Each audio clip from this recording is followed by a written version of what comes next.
Hello everyone, welcome to my channel.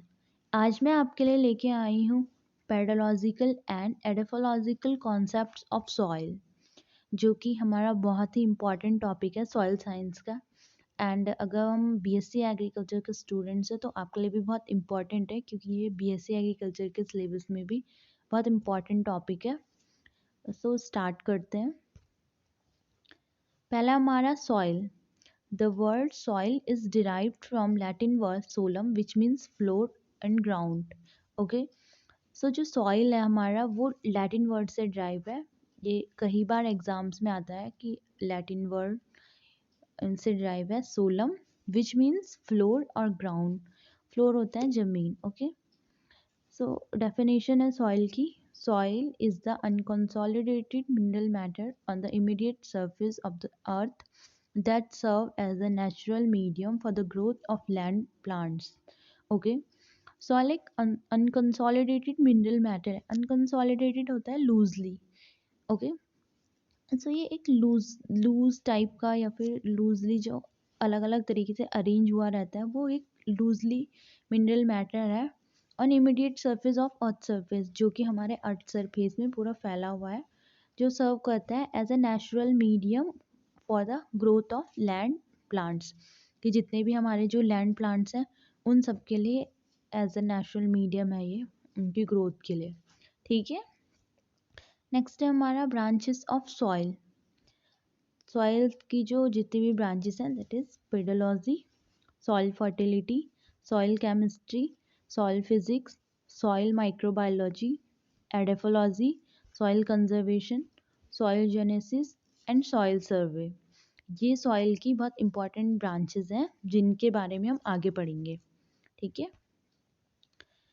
सबसे पहले हमारा पेडोलॉजिकल अप्रोच, की जो पेडोलॉजिकल या फिर जो हमारी पेडोलॉजी ब्रांच है उसमें उसके अंडर क्या क्या आता है।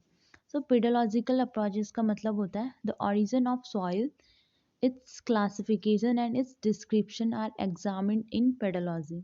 पेडोलॉजी में क्या होता है कि जो सॉइल का ओरिजिन है वो क्या है, एंड उसका जो क्लासिफिकेशन है, उसका जो डिस्क्रिप्शन है, वो सब हम पेडोलॉजी में पढ़ते हैं। जैसे फॉर्मेशन हो गया, सॉइल की केमिस्ट्री हो गई, सॉइल की मॉर्फोलॉजी हो गई, सॉइल का क्लासिफिकेशन हो गया। तो पेडोलॉजी के अंडर क्या क्या आता है, फॉर्मेशन ऑफ सॉइल, सॉइल की केमिस्ट्री, उसमें जो केमिकल कॉन्स्टिट्यूएंट है वो कितना है। ठीक है, मॉर्फोलॉजी होगा, उसके मॉर्फोलॉजिकल कैरेक्टर्स सॉइल के, सॉइल का जो क्लासिफिकेशन है, वो सब हम पेडोलॉजिकल अप्रोच के अंदर पढ़ते हैं। जो पेडोलॉजी है वो भी एक ग्रीक वर्ड है पेडॉन, जिसका मतलब होता है सॉइल और अर्थ। Pedology is the study of soil as a natural body and does not focus on the soil immediate practical use. Okay, इसमें उन्होंने साफ साफ कहा है, मतलब ये बहुत इंपॉर्टेंट डेफिनेशन है। इसमें उन्होंने कहा है pedology is the study of soil as a natural body, कि जब हम सॉइल की स्टडी कर रहे हैं as a natural body, that is pedology. But हम उसके जो प्रैक्टिकल यूज़ है कि सॉइल का क्या यूज़ हो रहा है, हम उस पर कोई ध्यान नहीं दे रहे हैं, उसका पेडोलॉजी से कोई मतलब नहीं है। ठीक है, immediate practical use, not focus on. ठीक है, तो पेडोलॉजी में सिर्फ यही आएगा कि नेचुरल बॉडी है एंड उसका जो फॉर्मेशन कैसा हो रहा है, उसमें केमिस्ट्री, क्लासिफिकेशन, ये सब पेडोलॉजी के अंडर आता है। ठीक है, नेक्स्ट है हमारा सॉइल फर्टिलिटी। सॉइल फर्टिलिटी के अंडर ये आता है कि जो भी न्यूट्रिएंट का सप्लाई हो रहा है प्लांट्स को, दैट इज सॉइल फर्टिलिटी, कि जो सॉइल है वो कितना न्यूट्रिएंट प्लांट को सप्लाई कर रही है, सॉइल में टोटल ओवरऑल न्यूट्रिएंट कितना है, कितन सॉइल कितना उसमें न्यूट्रिएंट डेफिशिएंट है, that is soil fertility. Okay, next है soil chemistry, chemical constituent, chemical properties and chemical reaction. जो भी सॉइल केमिस्ट्री है उसके अंडर आता है हमारा कि जो इसमें केमिकल कॉन्स्टिट्यूएंट कितना है, सॉइल सॉइल केमिस्ट्री के अंडर आता है। ओके, केमिकल प्रॉपर्टीज़, सॉइल की जो भी हमारी केमिकल प्रॉपर्टीज़ है वो इसके अंडर आती है। इन केमिकल रिएक्शन, नेक्स्ट है soil physics, study of physical properties of soil.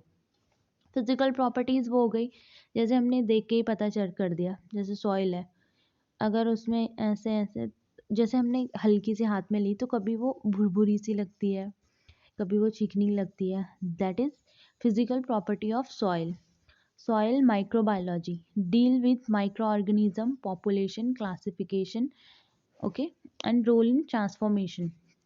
Soil microbiology में क्या होता है कि जो जितने भी सॉइल्स हैं उसमें किस किस तरह के माइक्रोब्स हैं, जैसे अर्थवॉर्म हो गया एंड एक्टिनोमाइसिटीज हो गया, ये सब हमारे क्या रहते हैं सॉइल में माइक्रो ऑर्गेनिज्म रहते हैं. सो सॉइल माइक्रोबायोलॉजी में हम उन सब के स्टडी करते हैं जितने भी माइक्रो ऑर्गेनिज्म हमारी सॉइल में प्रेजेंट रहते हैं. नेक्स्ट है हमारा एडाफोलॉजिकल अप्रोचेस. अब एडाफोलॉजिकल अप्रोचेस में क्या क्या आता है? It is derived from Greek word that is adaphons, which means soil or ground. Influence of soil on organism and plant. Adaphological में क्या क्या आएगा? Organism and plant की जो soil है उसका relation क्या है plant के साथ and organism के साथ. It's study of soil from the standpoint of higher plants. See, जब भी हमारी एडाफोलॉजिकल की बात आएगी तो फिर उसका मतलब ये होगा कि वो हम प्लांट के पॉइंट ऑफ व्यू से देखेंगे. उसमें edaphologist consider the various properties of soil in relation to plant production. Edaphology में जो भी हम स्टडी करते हैं वो सारी प्रॉपर्टीज जो भी सॉइल की होती है वो प्लांट के रिलेशन में होंगी. ठीक है. They must determine the reason for variation in the productivity of soil and find means of improvement.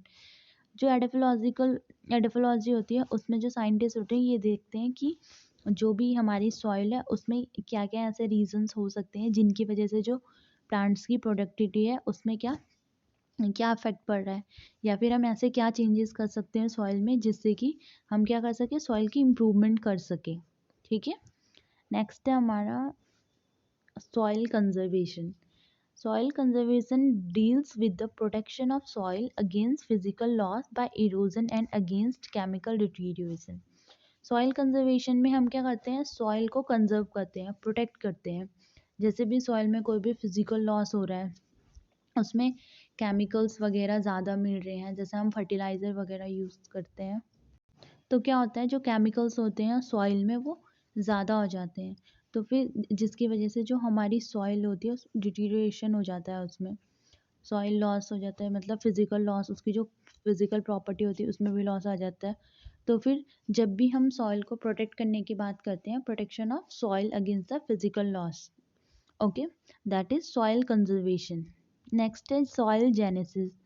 The study of mode of origin of soil with a special reference to the process responsible for the development of soil or true soil from the unconsolidated parent material.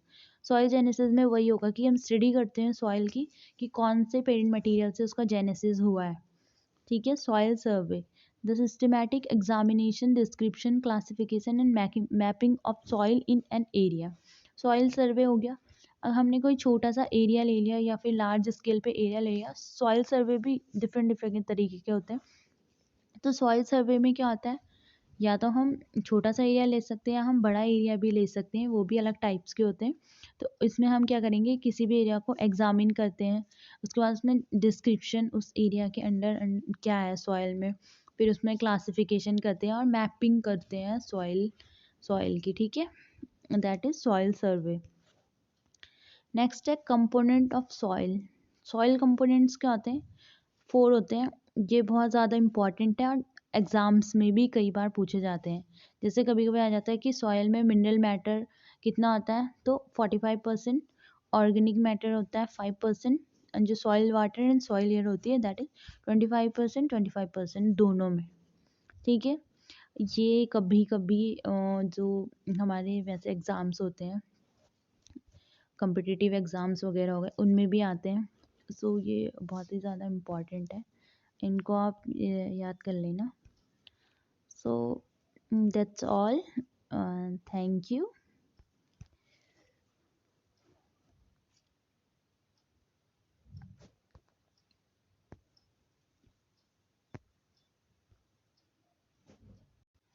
इस topic से related अगर आपको कोई भी मतलब अगर कोई भी डाउट वगैरह होता है तो आप प्लीज़ कमेंट सेक्शन में मुझे ज़रूर बताएगा ताकि मैं उसमें कोई इम्प्रूवमेंट करूं एंड आपको बहुत अच्छे से समझा सकूं.